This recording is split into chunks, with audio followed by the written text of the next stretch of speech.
भोपाल में जिन जंजाल। भोपाल में हजरत शाह बाबा नाबीना का मरकज कोई ऐसा मारूफ मज़ार नहीं था जहाँ हर वक्त ज़ायरीन ठट के ठट लगे रहते हों या कव्वाली समाअत की महफिलें बर्पा होती हों।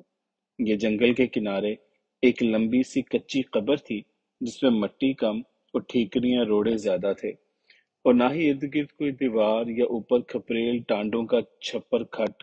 आस पास कहीं नजर न्याज फूल पत्ती की दुकान या कोई झोंपड़ा मकान भी न था। मजावर न मतवल्ली और न कोई महत्तर मुसल्ली।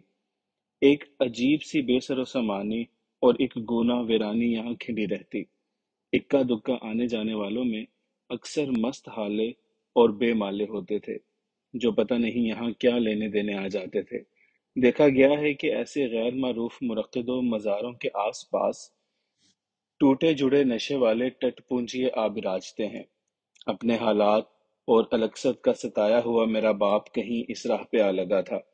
अपने अंदर की थोर शोर की तरह यहाँ का उजड़ा बुजड़ा मोहल्ले वकूब भी इसे बहुत भाया। चूंकि यहाँ के आने जाने वाले ज्यादातर अंधे नाबीने थे, इसलिए वो इधर बिला खौफो खतर आने जाने लगा। हल्की फुल्की मनशियात का आदी वो पहले भी था। यहाँ आने जाने से वो बाकायदा भंग पे लग गया, जिसके पास जंगल में कमी न थी।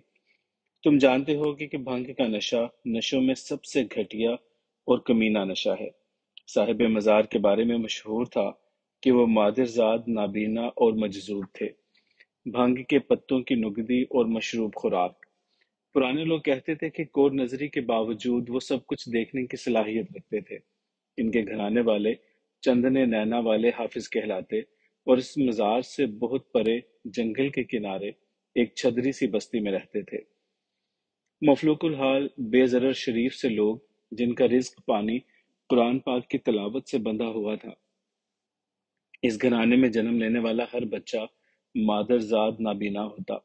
अल्लाह जाने ये किसी बुजुर्ग की बद्दुआ थी, अल्लाह की तरफ से कोई आजमाइश या कोई इनाम व एजाज। अंधा होना अपनी जगह पे एक कमी जरूर है, मगर ये कमी इन सब के लिए रहमत का बायस थी कि हर फर्द कुरान पाक की नेमत बेबहा से बहरावर था।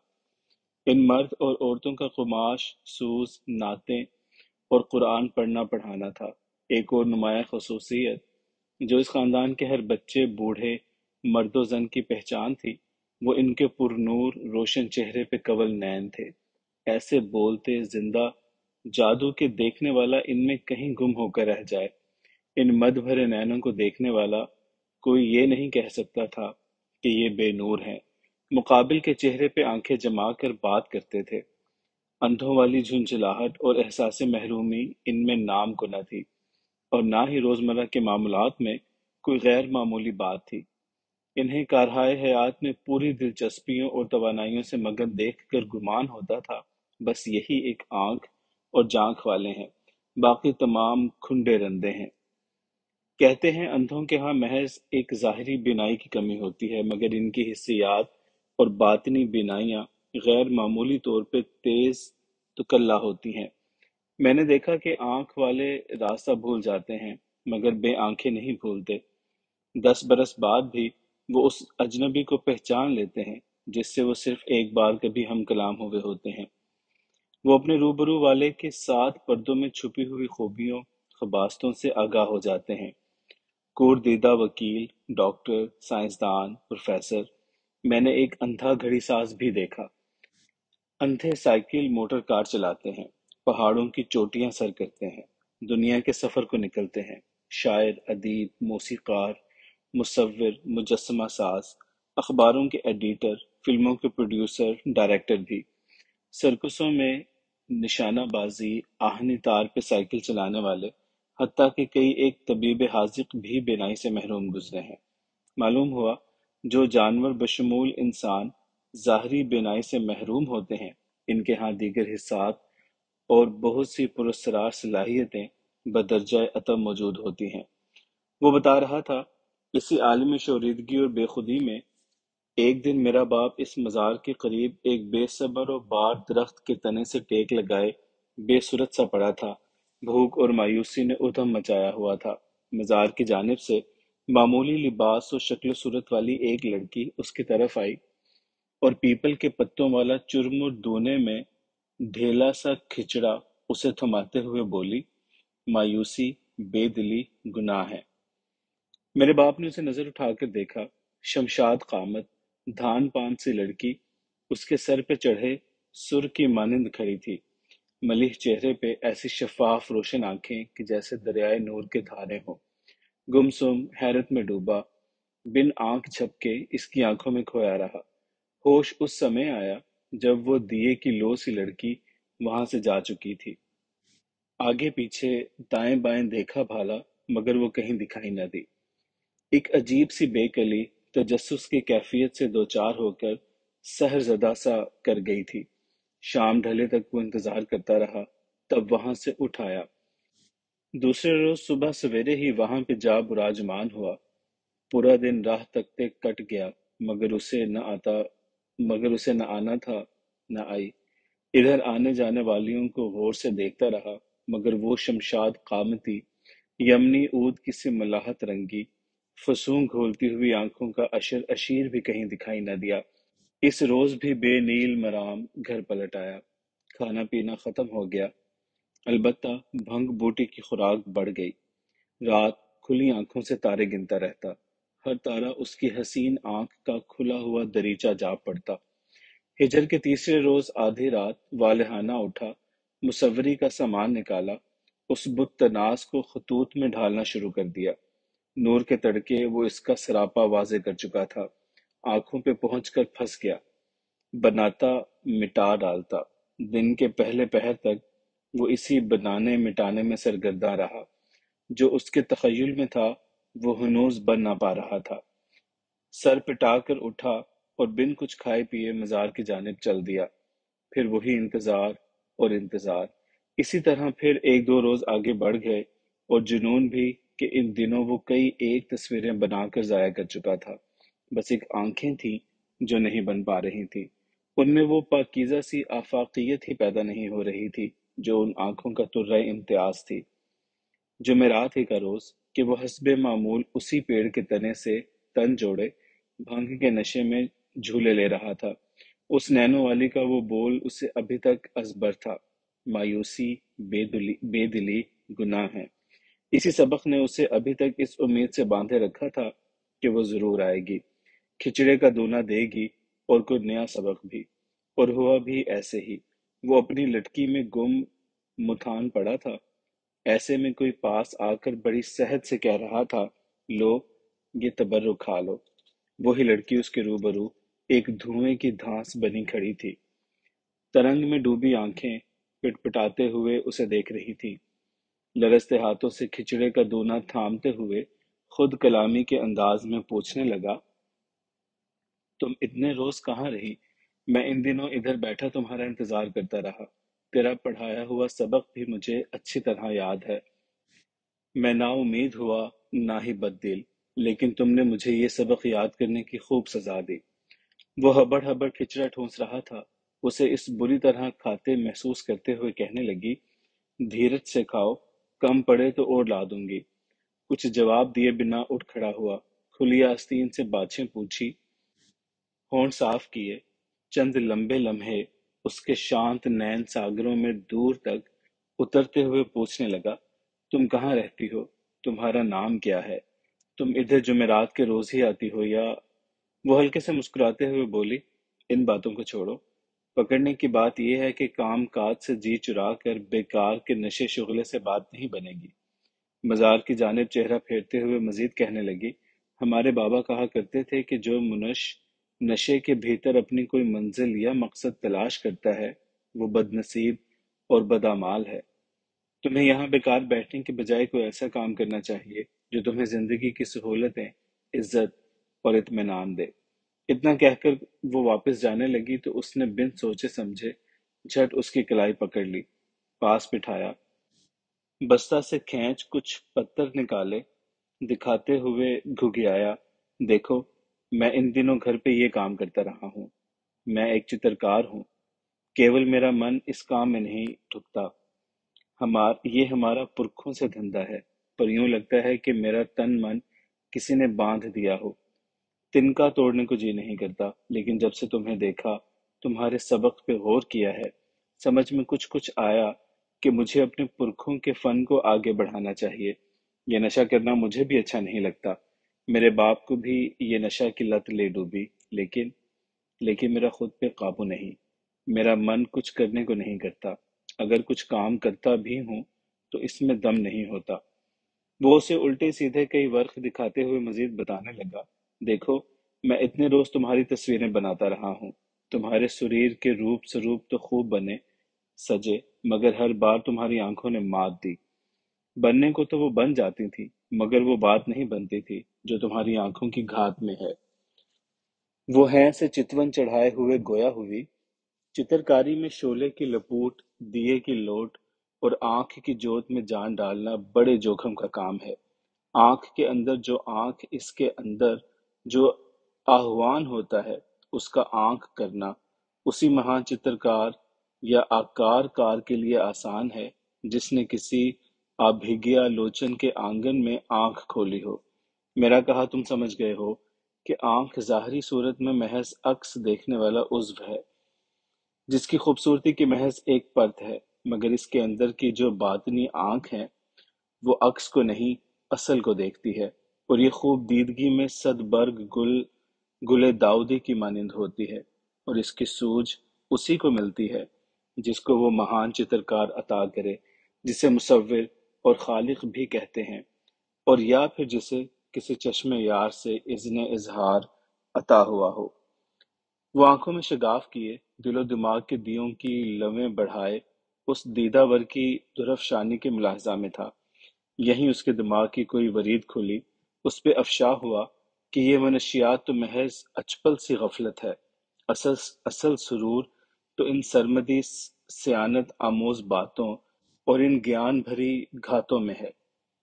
अचानक पूछ लिया, तुम नारी का रूप हो, यूं कोई पढ़ी लिखी भी नहीं दिखती, फिर ऐसे ध्यानत भरे विचार, ऐसे भेद भरे शब्द और ज्ञान गुंधे कुन, इसी बरसती बरखा के दो चार छींटे मुझ करम जले पे भी डाल दो।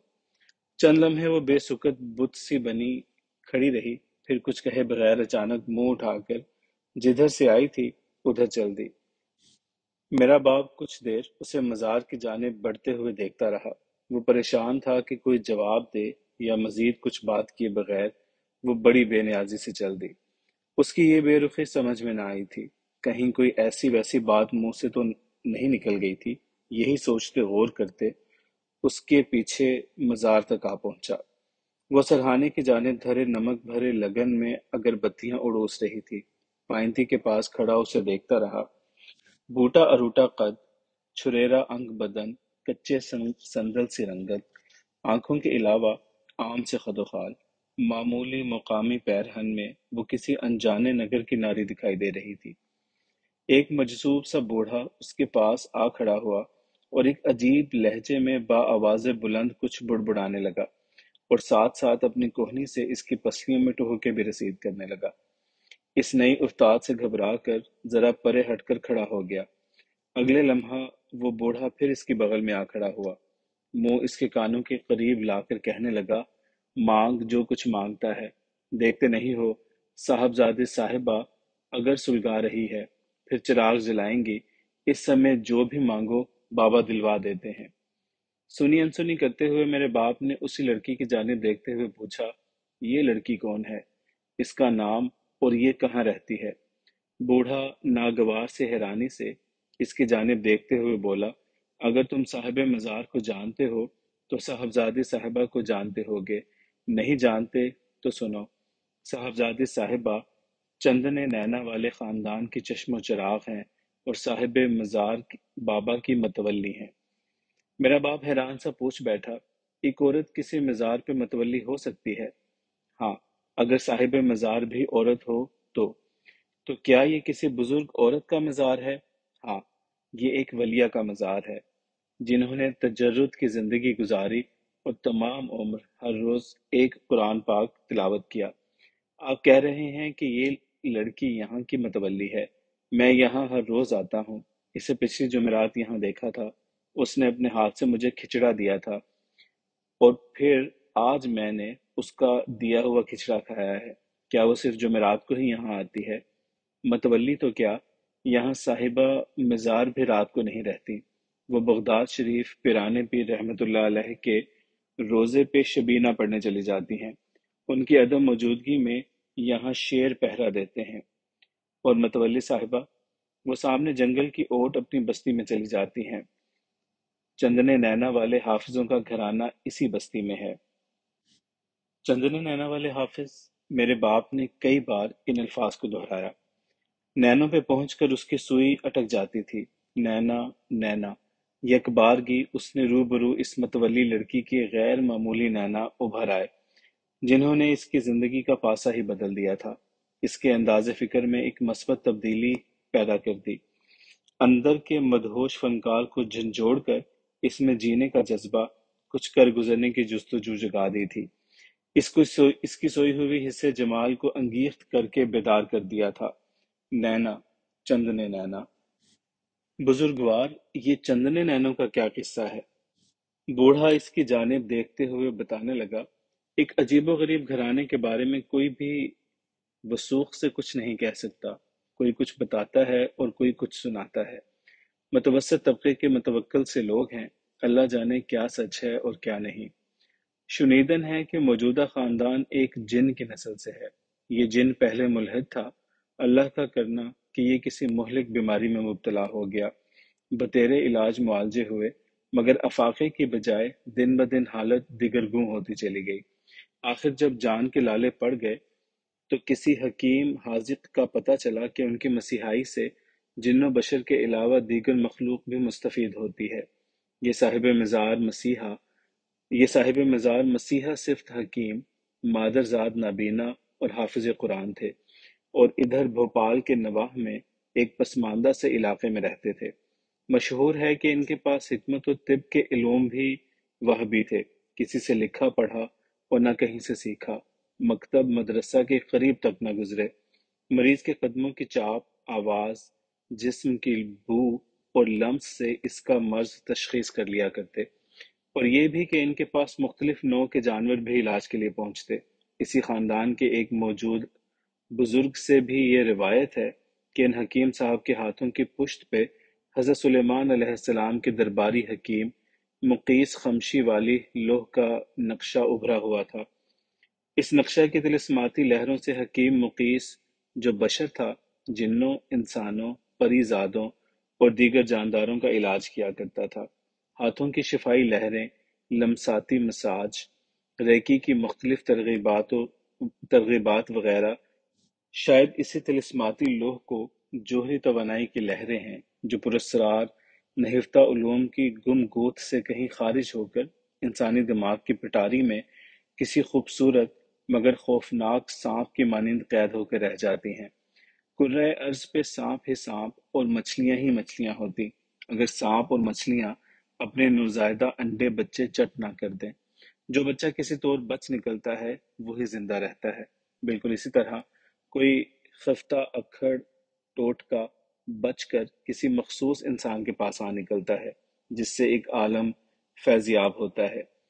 وہ قریب الموت جن اپنی جون بدل کے کسی نہ کسی طور حکیم صاحب کے ہاں پہنچ گیا۔ اس کی سمجھ میں تھا کہ حکیم صاحب پیدائشی نابینا ہے، خود کو ظاہر کیے بغیر اپنا علاج کروا لے گا۔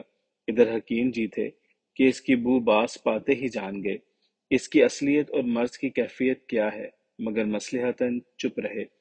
رسمی طور پہ مرض کے بارے میں کچھ سوال جواب کیے، نبض، زبان، آنکھیں وغیرہ ٹٹولیں اور کہا، آپ ادھر میرے ہاں مریض خانے میں قیام کریں۔ آپ کے مرض کی نوعیت کچھ یوں ہے کہ مجھے کچھ مزید تشخیص اور غور و خوض کی ضرورت پیش آئے گی۔ میں دوبارہ طلب کر کے آپ کے لیے کوئی مناسب علاج تجویز کر دوں گا۔ دراصل حکیم صاحب اس کے جن ہونے کی وجہ سے شش و پنج میں پڑ گئے کہ اس غیر انسان مخلوق سے کس طرح نپٹا جائے۔ حکم و طب سے زیادہ تر استفادہ خاکی بشر اٹھا سکتا ہے۔ ناری نوری مخلوق کے لیے عرضی نباتاتی جڑی بوٹیاں بے اثر ہوتی ہیں۔